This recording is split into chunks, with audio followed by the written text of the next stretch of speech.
93.5 red FM पे एक कहानी ऐसी भी, प्रवीण के साथ। कुछ चीजें बचपन से अपनी तरफ खींचती थी मुझे। उन्हीं में से एक था समंदर।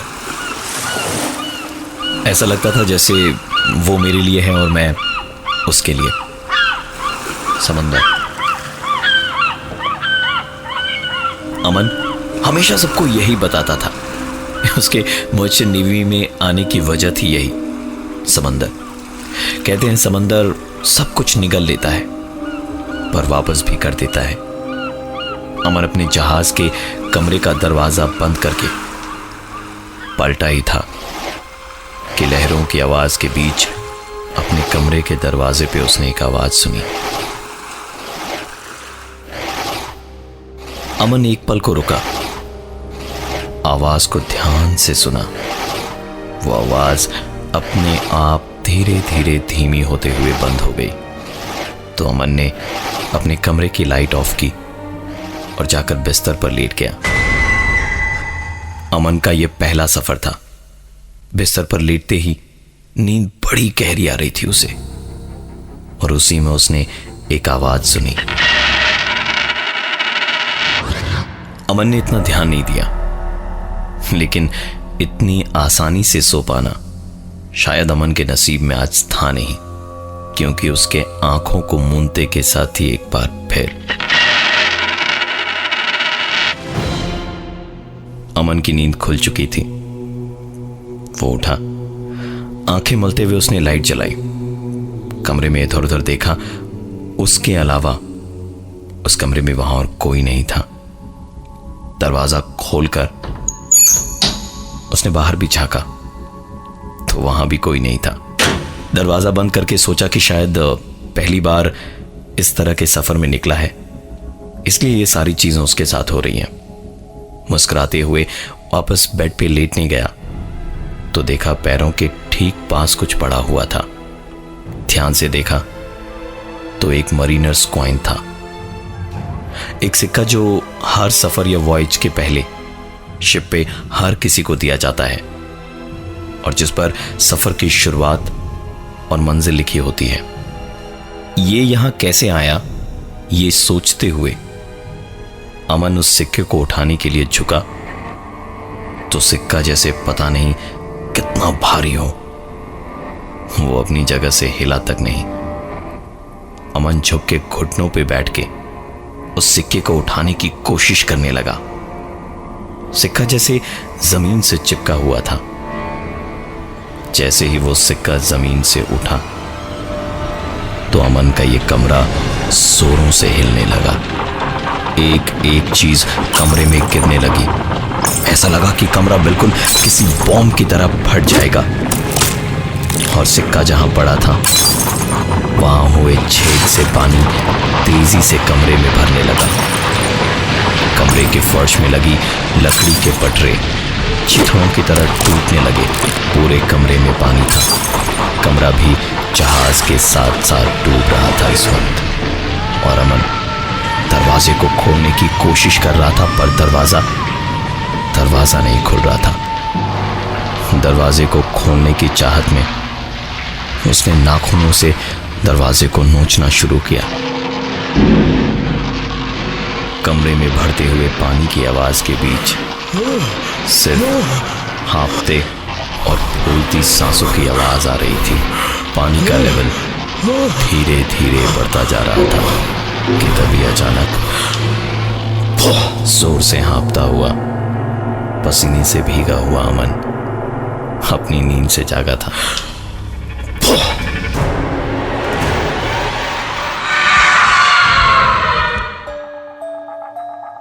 नाइन्टी 93.5 रेड एफएम पे एक कहानी ऐसी भी, प्रवीण के साथ। शिप पे अपने रूम में जब अमन ने एक डरावना सपना देखा जिसमें उसके कमरे में एक मरीनर्स कॉइन को उठाते ही रूम में पानी भरने लगा और पूरा शिप डूबने लगा। अमन सांस लेने भर को छटपट करता रहा कि तभी अचानक आंख खुली तो देखा ये उसका एक बुरा सपना था और कमरे में कोई आवाज नहीं थी सिवाय शांत समंदर की लहरों के। हांफते हांफते अमन जब थोड़ा नॉर्मल फील करने लगा तो उसने कमरे की लाइट जलाई तो घूंट पानी पिया कि तभी दरवाजे के नीचे से एक मरीनर्स कॉइन लुढ़कता हुआ आया। वो सिक्का ठीक सपने में जैसे देखा था अमन ने वैसे ही उसके पैरों के पास आकर पड़ा हुआ था। अमन ने पहले तो डरते डरते कॉइन को उंगली से हिलाया।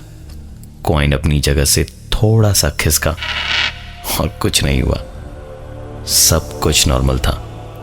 अमन मुस्कुराया और सपने से डर जाने पे खुद पे ही हंसते हुए कॉइन को उठा लिया। इस कमरे में बैठे हुए उसे अजीब लग रहा था।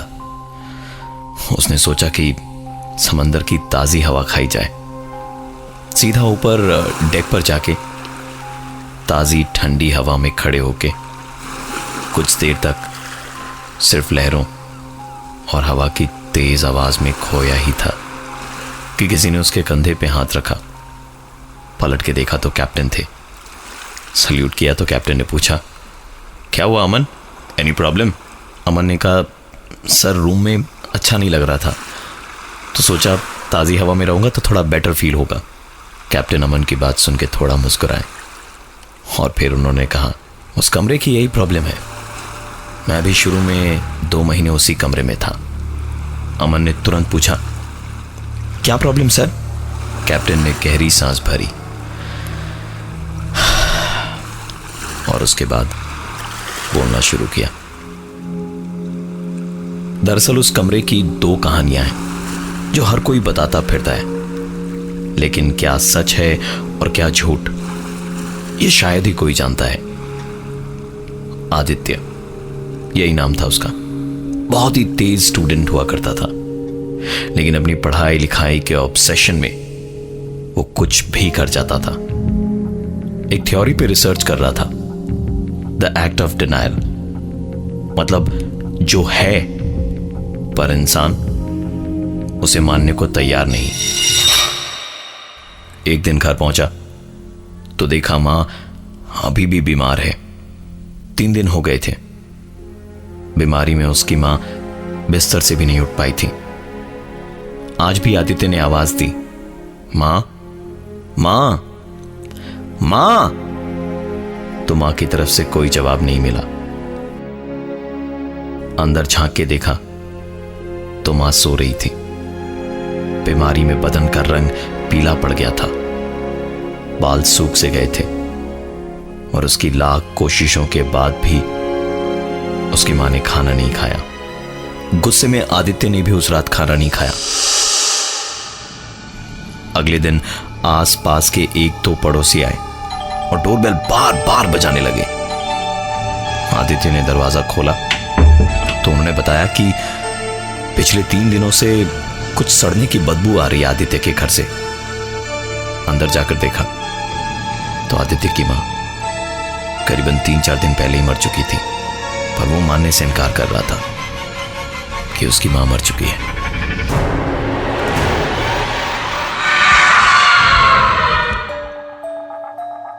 .5 रेड एफएम पे एक कहानी ऐसी भी, प्रवीण के साथ।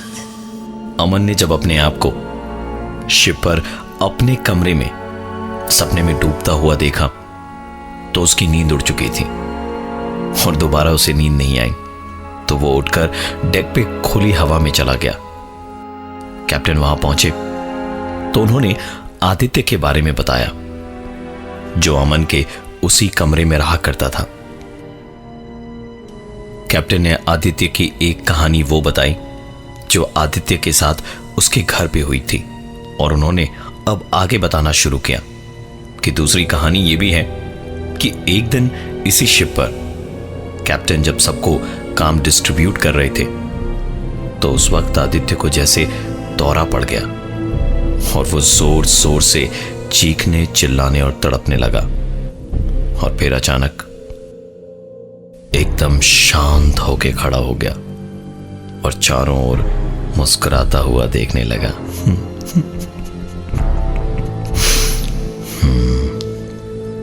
कैप्टन ने पूछा, ये क्या नाटक लगा रखा है तुमने?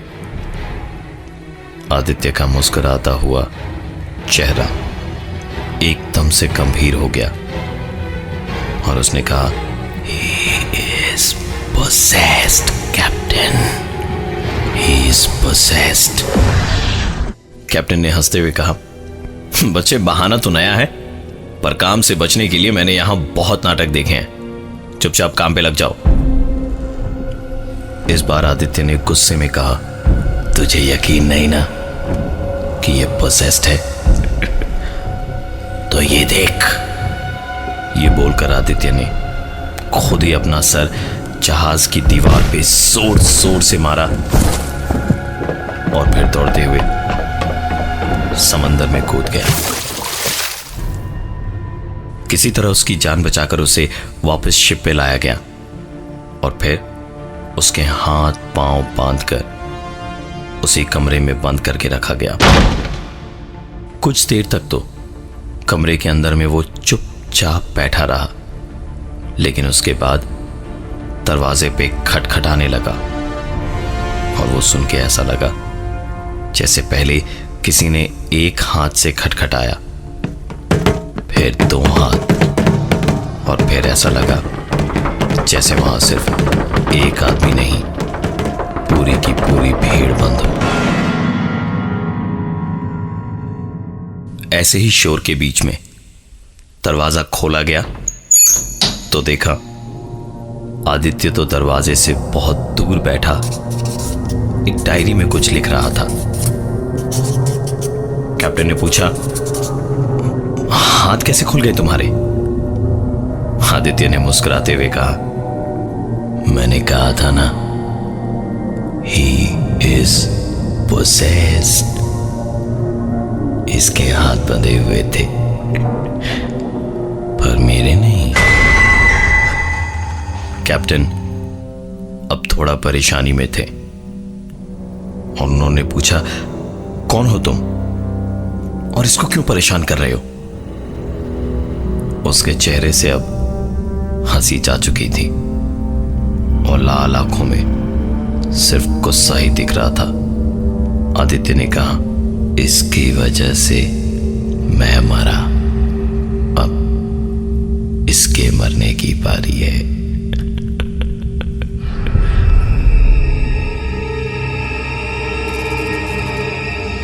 इतना कहकर आदित्य बेहोश हो गया। पानी के छींटे मार के उसे होश में लाया गया तो आदित्य ने खुद बताया कि मिस्टर डिसूजा उसके पड़ोस में रहते थे। 45 साल की उम्र में ही वो करीबन 60-65 के दिखने लगे थे।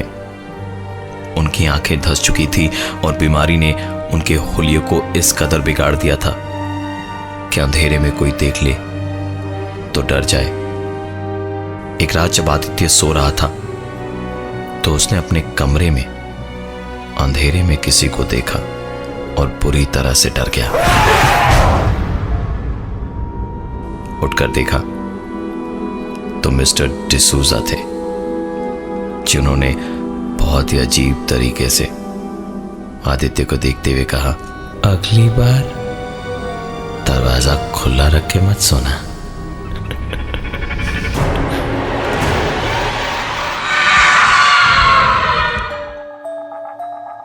नाइन्टी 93.5 रेड एफएम पे एक कहानी ऐसी भी, प्रवीण के साथ। अमन को शिप में अपने रूम में भयानक सपना आया तो उठ के वो अपने जहाज के डेक पे गया, जहां शिप के कैप्टन ने बताया कि उस कमरे में कुछ साल पहले आदित्य नाम का एक लड़का रहता था, जिसके साथ कुछ ऐसा हुआ कि उसके बाद वहां रहने में सबको दिक्कत आती है। एक कहानी जो आदित्य से जुड़ी थी वो बताने के बाद एक दूसरी कहानी भी थी जो कैप्टन ने बतानी शुरू की कि कैसे मिस्टर डिसूजा, जो उसके पड़ोसी थे, उनकी दिमागी हालत खराब थी और कभी भी किसी के घर में घुस जाते। और एक दिन जब आदित्य के साथ ऐसा हुआ तो उसने पड़ोसियों को बताया और फिर सब ने मिलके उन्हें मेंटल असाइलम में भर्ती करवा दिया। क्योंकि मिस्टर डिसूजा अकेले रहते थे, इसलिए उनके बचाव में कोई आगे नहीं आया। कैप्टन ने आगे बताया कि कुछ महीनों के बाद ही उस मेंटल असाइलम में मिस्टर डिसूजा की मौत हो गई थी। आदित्य की पोस्टिंग जब इस शिप पे हुई तो उसे वही कमरा मिला था जिसमें तुम रह रहे हो, और उसने सबको कहा था कि रह रह के उसे मिस्टर डिसूजा दिखाई देते हैं। वो कभी उसे डेक पर दिखते, तो कभी कॉरिडोर में, तो कभी बेसमेंट में, और आखिरी बार उसने उन्हें अपने कमरे में देखा था। और उसी दिन शाम को आदित्य की लाश उस कमरे में मिली थी। आदित्य का पूरा कमरा खून से भरा पड़ा था और उसने अपनी कलाई काट रखी थी। कहते हैं कि मिस्टर डिसूजा की आत्मा ने ही उसे मारा था, अपनी मौत का बदला लेने के लिए। सारी बातें अमन ने बड़े ध्यान से सुनी और आखिर में मुस्कुराकर कैप्टन से कहा, सर आपने सब कुछ बताया, लेकिन कुछ बातें आप बताना भूल गए। दरअसल उसकी मां की डेथ के बाद से ही वो बहुत कुछ देख सुन पाता था। मिस्टर डिसूजा की मौत के बाद शिप पे आने से पहले भी वो उन्हें देख पाता था। उसे लगा था कि शायद शिप पे वो उसे दिखाई नहीं देंगे, लेकिन वो यहां भी उसे दिखते थे। पर एक बात आप मिस कर गए। कैप्टन शायद इससे ज्यादा आज तक कभी नहीं चौंके थे आदित्य के मामले में। उन्होंने दबी हुई आवाज में अमन से पूछा, क्या मिस कर गया मैं? अमन ने मुस्कुराते हुए कहा, सर आप ये नहीं जानते कि आदित्य ने अपनी जान मिस्टर डिसूजा की वजह से नहीं, यहां की रैगिंग से तंग आके दी थी। मिस्टर डिसूजा की आत्मा ने कभी उसे कोई नुकसान नहीं पहुंचाया। वो तो यहां के क्रू मेंबर थे जो आदित्य को डरपोक कहते और पता नहीं कितने तरीके से बेइज्जत करते थे, जिससे तंग आकर उसने अपनी कलाई काट के अपनी जान दे दी। कैप्टन बहुत शेरदिल इंसान थे, लेकिन इस वक्त एक अनजाने से डर से भरी हुई आवाज में बोले, तुम्हें कैसे पता है इतना सब कुछ? जवाब में अमन ने सिर्फ एक ही बात कही, मुझे आदित्य ने खुद सब कुछ उसी कमरे में बताया सर।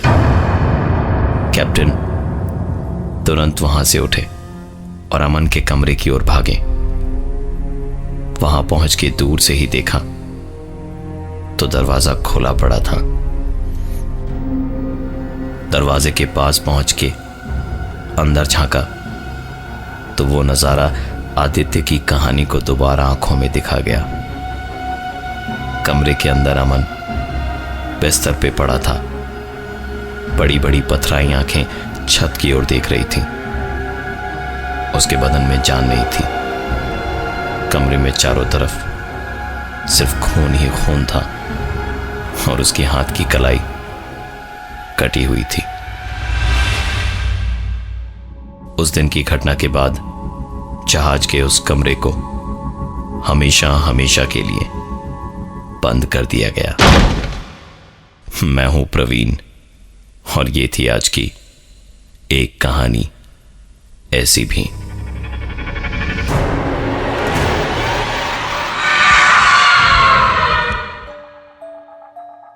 नाइन्टी 93.5 रेड एफएम पे एक कहानी ऐसी भी, प्रवीण के साथ। 93.5 रेड एफएम बजाते रहो।